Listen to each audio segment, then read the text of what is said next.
Aditya Zoni pastikan nafkah anak Iris Bella lancar setiap bulannya. Aditya Zoni mengaku telah mengirimkan nafkah dari sang kakak, Amar Zoni kepada Iris Bella dengan lancar.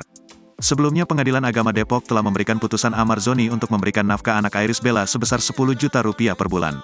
Untuk memenuhi putusan tersebut, Amar Zoni meminta Aditya Zoni memberikan nafkah darinya kepada Iris Bella.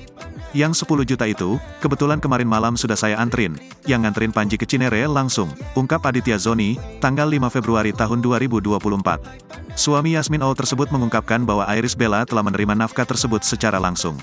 Bahkan menurut penuturan Adit, wanita yang akrab disapa Ibel tersebut merasa senang telah menerima uang nafkah dari Amar Zoni. Alhamdulillah Kak Ibel senang juga, ketemu sama anak-anak senang juga, ucap Aditya Zoni. Meski Amar Zoni kini masih mendekam di tahanan, Aditya Zoni menegaskan bahwa uang yang diberikan kepada Ibel merupakan milik sang kakak sepenuhnya. Itu pure uang Bang Amar. Bang Amar nitipin ke saya uangnya, dan langsung kasih ke Panji untuk dibawa ke Cinere, sebut Aditya.